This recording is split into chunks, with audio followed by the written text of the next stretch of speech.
నేను చెబుతున్నా బ్రదర్, బయటికి వెళ్ళి పైసలు సంపాదించుకొచ్చి తీసుకొచ్చి ఇంట్లో భార్య బిడ్డలకి ఇచ్చి నేను బట్టలు ఇస్తున్నా, తిండి పెడుతున్నా అని సంబరపడుతున్నావా? అయితే అంతవరకే కాదు నీ పని. అసలు పని కుటుంబ వ్యవస్థని నువ్వు జాగ్రత్తగా కాయటంలో ఉంది. నీ భార్యను మరియు నీ బిడ్డల్ని ఇద్దరిని నీవు కాయవలసి ఉన్నది. పిల్లలతో కాసేపు కూర్చొని మాట్లాడరు, మనసు విప్పి మాట్లాడరు, ఫ్రెండ్షిప్ చేయరు తల్లులు కొంతమంది. అలా వదిలేసి ఊరుకుంటారు. చివరికి వాడు పెరిగి పెరిగి పెరిగి పెరిగి ఎట్లనో తయారవుతాడు. వాడు ఆమె ఎట్లనో తయారై చివరికి కుటుంబానికి నాశనం తెచ్చే విధంగా తయారవుతారు. దయచేసి మీరు ఏంది అనుకోవద్దు, తేలిగ్గా తీసుకోవద్దు. కుటుంబ వ్యవస్థకు ఉపయోగపడే విషయాలు కనుక దయచేసి ఇకనన్నా జాగ్రత్త పడి పిల్లలతో ఫస్ట్ స్నేహ సంబంధం ఏర్పరచుకోండి. నేను తండ్రిని బిగదీసుకొని ఉండాలి, నేను తల్లిని నేను ఇలానే ఉండాలని ఏవో హద్దులు పెట్టుకొని నేను సేవ చేస్తున్నాను పిల్లల్ని నిర్లక్ష్యం చేసి వాళ్ళని దౌర్భాగ్యులుగా తయారు చేసిన పాస్టర్లు ఉన్నారు. అందుకని చెబుతున్నాను, నేను పిల్లలతో ఫ్రెండ్షిప్ చేయాలి, పిల్లలతో సహవాసం చేయాలి, పిల్లలతో గడపాలి. పురుషుడా భార్యకు సమయం ఇవ్వాలి, భార్యతో గడపాలి. భార్య పిల్లలతో అలాగా ఒకరోజు సెలవు పెట్టుకునైనా సరే సమయం కేటాయించాలి. నీ బాధ్యత అది. నువ్వు తోటని కాయకపోతే, కుటుంబం అనే తోటని కాయకపోతే సర్పాలు ప్రవేశిస్తాయి. కాపురంలోకి ప్రవేశించవచ్చు, పిల్లల జీవితాల్లోకి ప్రవేశించవచ్చు. ఒక్కొక్క భర్త ఉంటాడు, భార్యను అసలు పట్టించుకోడు. భార్య మనోభావాలతో సంబంధమే లేదు, భార్య అభిప్రాయాలతో సంబంధం లేదు. ఏనాడు అలాగా ఆమెను వెంట పెట్టుకుని అలాగో ప్రదేశానికి తీసుకెళ్లిన దాఖలాలు ఉండవు, ఆమెతో ఫ్రెండ్లీగా మాట్లాడిన దాఖలాలు ఉండవు. అంతా నియంతృత్వము, అదొక టైపు మైండ్ కొంతమంది పురుషులది. ఏం పర్లా అట్లనే సాగించుకోనానా, సర్పం వచ్చి నాకు అర్థమైద్ది. అప్పుడు వగిలిద్ది మూతి, 3 అంకలు తిరిగిద్ది. నిర్లక్ష్యం చేసిన కాపురంలోకెల్లా సర్పములు జొరబడతాయి, సర్పములు ప్రవేశిస్తాయి.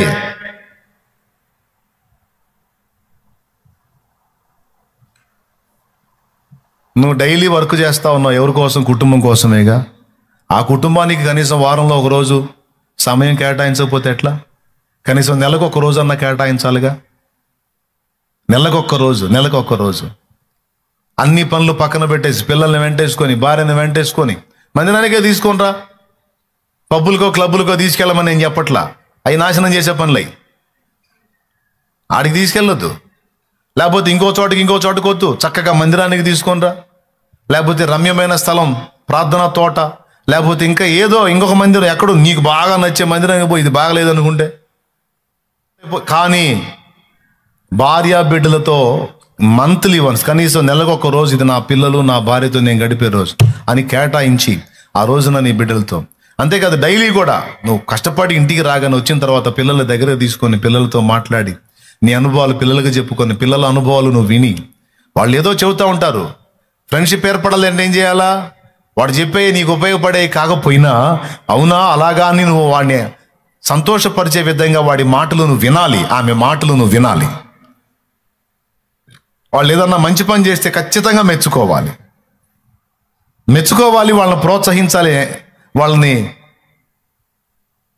అభ్యంతరపరచకూడదు.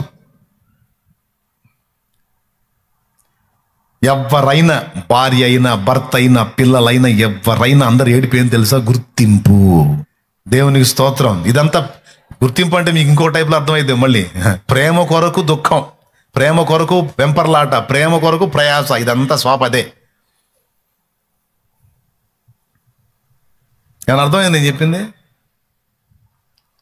భార్య కష్టమును గుర్తించి భార్యను నువ్వు మెప్పుకోలుగా మాట్లాడినప్పుడు నీ ప్రేమ ఆమెకు అర్థమైద్ది. అలాగే భర్త కష్టాన్ని గుర్తించి మెప్పుకోలుగా నీవు మాట్లాడినప్పుడు నీ ప్రేమ ఆయనకు అర్థమైద్ది. ఇద్దరు కలిసి పిల్లల్ని ప్రతి విషయంలో మెచ్చుకుంటూ ప్రోత్సహించుకుంటూ వారికి క్రమాన్ని నేర్పుకుంటూ వారు మంచి పనులు చేస్తే దాన్ని స్వాగతిస్తూ వాళ్ళని ఎంకరేజ్ చేసినప్పుడు ఏం జరిగిద్దో తెలుసా? వాళ్ళు మిమ్మల్ని తల్లిదండ్రులుగా మాత్రమే కాక ఫ్రెండ్స్గా గుర్తిస్తారు. ఇక ఏది మీ దగ్గర దాచకుండా ప్రతిదీ మీతో ఓపెన్గా పంచుకుంటారు.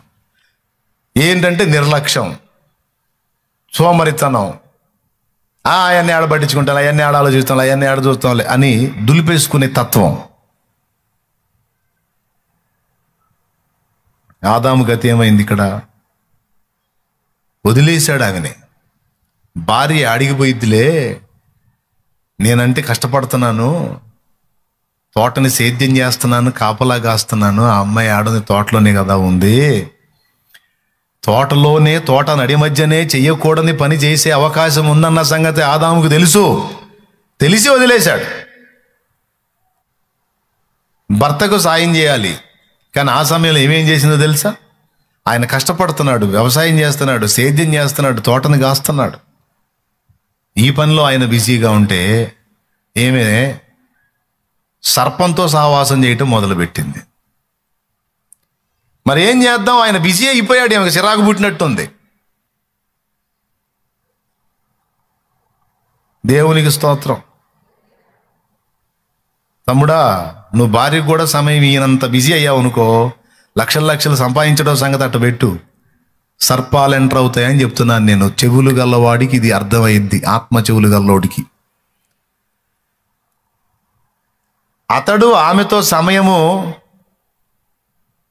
గడపనందున, ఆమెను తనతో పాటు నిలవనీయనందున ఫలితం ఏం జరిగిందో తెలుసా? ఈమె మరో ఫ్రెండ్ని దేవులాడుకుంది. ఇప్పుడు అర్థమైద్ది మీకు. స్తోత్రం. ఎవరిని దేవులాడుకుంది? పిల్లలు కూడా అంతే. పిల్లలతో మనం కరెక్ట్గా టైంని ఇచ్చి వాళ్ళతో ఫ్రెండ్షిప్ చేసి వాళ్ళని మనం ఆకర్షించలేదనుకో, వాళ్ళు ఒక పాము ఫ్రెండ్ని దేవులాడుకుంటారు, స్నేక్ ఫ్రెండ్ని. భర్త కూడా అంతే.